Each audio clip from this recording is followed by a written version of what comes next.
السلام علیکم۔ رمضان المبارک کی پہلی بڑی عبادت روزہ ہے۔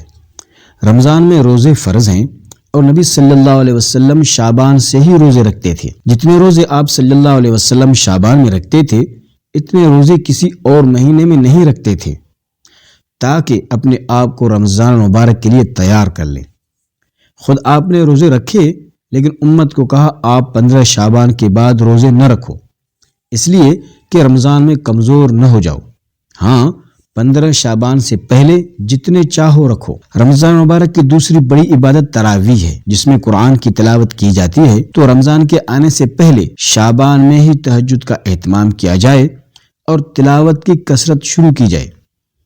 اور تیسری بڑی بات، رمضان کا مہینہ اللہ تعالیٰ نے اس لیے ہم پر فرض کیا کہ ہم سے گناہ چھوٹ جائیں، تو شعبان سے ہی گناہوں سے اجتناب شروع کریں تاکہ رمضان تک پہنچتے پہنچتے سارے گناہ چھوٹ جائیں۔ جو جس برائی میں مبتلا ہے شعبان سے ہی اس برائی کو چھوڑنے کی کوشش شروع کرے۔ یہ 3 کام شعبان سے شروع کریں۔ نمبر 1، نفلی روزے رکھے۔ نمبر 2، رات کو تہجد کی کوشش شروع کریں۔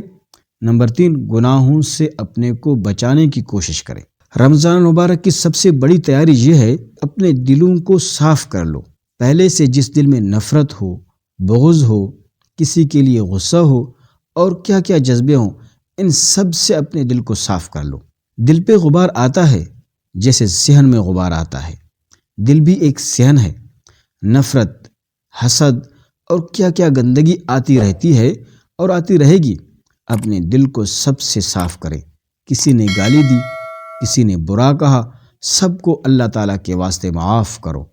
یا اللہ، سب تیرے سپرد ہیں اور میں اپنے دل کو ان سب سے صاف کر دیا۔